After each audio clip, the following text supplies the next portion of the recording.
बिस्मिल्लाहिर्रहमानिर्रहीम।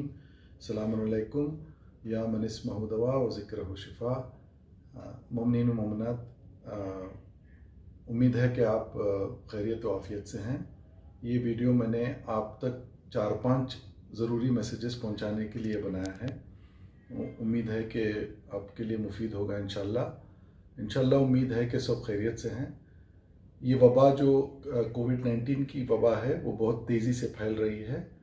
जल्दी से आपको कुछ नंबर्स बताता चलूँ। जॉन हॉपकिंस यूनिवर्सिटी के मुताबिक, उनके डेटा के मुताबिक 1,27,00,000 लोग दुनिया भर में इस वबा से अफेक्ट हुए हैं और इनमें से 5,60,000 लोगों से ज़्यादा लोगों की जो है डेथ हुई है, माने उनकी मौत हुई है। तो अगर आप नंबर्स देखें तो जो मरने वाले हैं वो उनकी तादाद काफ़ी छोटी है जितने इफेक्ट हुए उनको लेके। और दूसरी बात जो है वो कोई भी पैंडमिक का मेडिकली स्टेजेस होते हैं। अभी जो स्टेज है वो स्टेज है कम्युनिटी ट्रांसमिशन वाला स्टेज, जहाँ पे तेज़ी से ये बीमारी फैल रही है और पता नहीं चल रहा है कि कहाँ से किस तक पहुँची है। इससे पहले जो स्टेजेस थे इसमें क्लियर था कि जो है कोई सफ़र करके आया, वो अपने साथ बीमारी ले आया, बाहर मुल्क से आया और वहाँ से बात फैली। लेकिन अब जो हो रहा है वो घर से घर, इंसान से इंसान, घरों में ये बीमारी तेज़ी से फैल रही है। अब अगर ये बीमारी है या नहीं है कैसे पता चले, कुछ अलामतें बताता चलूँ जल्दी से। एक है बुखार, दूसरा सूखी खांसी, नज़ला, गले में दर्द, सर में दर्द, जिस्म में दर्द और सांस लेने में तकलीफ, जो ज़्यादातर जो है सीवियर पेशेंट्स में होती हैं। और दो और जो अलामतें अभी देखी गई हैं और उनका जहन में रखना ज़रूरी है, वो एक है उल्टियाँ और दूसरी जो है जुलाब का होना। ये दो भी अलामतें हो सकती हैं। अगर ये कोई भी अलामत है तो पेशेंट्स घबराएं नहीं। पैनिक इसका सलूशन नहीं है। अब क्या कर सकते हैं? पहले तो आप जो है अच्छी ग़िज़ा लें, अच्छा फ्रूट खाएं, सब्जियां खाएं और साथ में vitamin C, vitamin D, zinc और फोलिक एसिड भी लेने के लिए रिकमेंडेशन है ताकि आपकी इम्यूनिटी बढ़े। अब ये वायरस को आपका जिस्म जो है इसको फाइट कर सके, ताकि इसके साथ लड़ सके। और दूसरी तरफ जो है अगर बुखार है तो डोलो 650 और टेम्परेचर मॉनिटरिंग बहुत ज़रूरी हो जाती है। ऑक्सीजन लेवल का मॉनिटर करना भी ज़रूरी हो जाता है। अब उसके बाद अगर हालात संभल नहीं रहे 2 दिन में, तो 2 दिन के अंदर अगर बुखार कम नहीं हो रहा है तो आप जो है ब्लड टेस्ट कराएं। हो सकता है एक्सरे कराना पड़े या सीटी स्कैन भी कराना पड़े, और साथ में कोविड का टेस्ट कराना ज़रूरी हो जाता है। कोविड का टेस्ट कराने में कोई ऐब नहीं है। क्यों बता रहा हूँ ऐब नहीं है? और कोई कोविड का पेशेंट भी हो जाए तो कोई ऐब की बात नहीं है। कोरोना ऐसी कोई ऐब वाली बीमारी नहीं है, किसी को भी हो सकती है। आज एक इंसान को है, कल दूसरे को हो सकती है।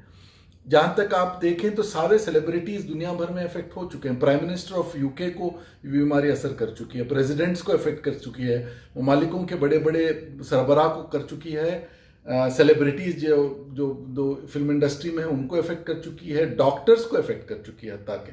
तो माने इसमें कोई ऐब नहीं है। तो टेस्ट कराने से झिझके नहीं, टेस्ट कराएं ताकि जो जल्दी से जल्दी पता चले तो ट्रीटमेंट हो सकता है। जहाँ तक ट्रीटमेंट का मामला है, ट्रीटमेंट के लिए आज के ज़माने में कुछ दवाइयाँ अभी एक्सपेरिमेंटल स्टेज में हैं। कोई ऐसी कंफर्म पक्की दवा नहीं है जिससे 100% क्योर हो। जो दवाइयाँ हैं वो एंटीबायोटिक्स हैं, जो डॉक्टर आपको के मशवरे से आप ले सकते हैं, या जो है हॉस्पिटलाइज पेशेंट्स के लिए कुछ इंजेक्शंस जैसे रेमडेसिविर है वो दिया जा सकता है। लेकिन वो सब जो है डॉक्टर डिसाइड करेंगे कि उसको देना है नहीं देना है। अब जब ये बीमारी हो जाए तो पैनिक होने के बजाय आप अपने आप को अलग कर लें, घर वालों से अलग कर लें, ताकि जो है आप दूसरों तक ये बीमारी नहीं फैलाएं।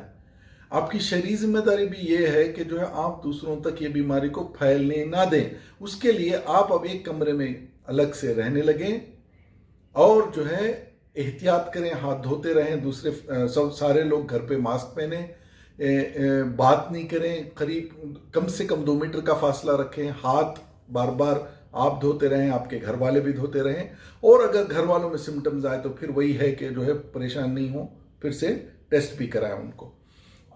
अब जब तक जहां तक के आ गया है मर्ज और हॉस्पिटलाइजेशन की जरूरत पड़ी, कितने लोगों को जरूरत पड़ी, अगर मैं एक सिंपल तरीके से बताना चाहता हूं कि 10 लोग अगर इफेक्ट हुए तो हो सकता है कि 7 से 8 लोगों तक तकरीबन जो है घर पे ही उनका केयर किया जा सकता है।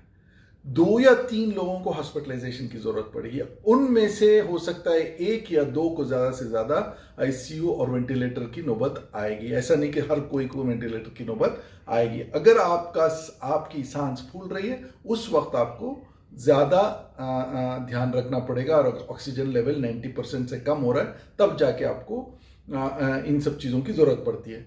लास्ट में मैं ये भी मैसेज आप तक पहुंचाना चाहता हूं कि वैक्सीन, जिस पे बहुत बात चल रही है आजकल, मीडिया में गलत अफवाहें भी फैल रही हैं, लेकिन ये बताता चलूं कि मेरी जो इससे पहले कंपनी थी एस्ट्राजेनेका, उस कंपनी का कैंडिडेट वैक्सीन सबसे आगे वैक्सीन है ऑक्सफोर्ड यूनिवर्सिटी के साथ। उसकी मैन्युफैक्चरिंग बहुत सारी कंट्रीज में हो रही है, यूरोप में, ब्राजील में, चाइना में और इंडिया में भी, और उनका टेस्टिंग अभी चल रही है। देखिए, याद रखें कि जो वैक्सीन बना के मार्केट तक लाना काफी टाइम लगता है, अरसा लगता है, क्योंकि एक तो आपका वैक्सीन प्रोटेक्शन दे रहा है या नहीं दे रहा है, दूसरी तरफ जो है वो प्रोटेक्शन दे रहा है लेकिन सेफ है या नहीं है। सेफ वैक्सीन बनाना भी एक बहुत बड़ी चीज है। तो इसलिए अगर WHO में जाके देखें आप तो तकरीबन 125 से ज्यादा कैंडिडेट वैक्सीन हैं। अब ये भी बताया जा रहा है कि इंडिया में वैक्सीन है। इंडिया की वैक्सीन है लेकिन ये इतना जल्दी आएगी नहीं। लोग कह रहे हैं कि अगस्त में आएगी, दिसंबर नहीं आएगी। अगस्त दिसंबर में कम से कम 6 से 8 महीने का वक्त लेके चलिए आप, कि जो है वैक्सीन आने में इतना टाइम तो लगेगा। तो ये ध्यान आपको रहे कि वैक्सीन भी आएगी इंशाल्लाह, उससे पहले दुआ भी करें और जो है अपनी एहतियात करें, घबराएं नहीं, पैनिक नहीं हो, ऐब नहीं समझें। अगर आपको सिम्टम्स हैं तो दूसरों तक फैले नहीं, ये आपकी जिम्मेदारी है। तब तक इंशाल्लाह जो है आप सब खैरियत से रहेंगे। इल्तिमास से दुआ और फी अमानिल्लाह। खुदा हाफिज।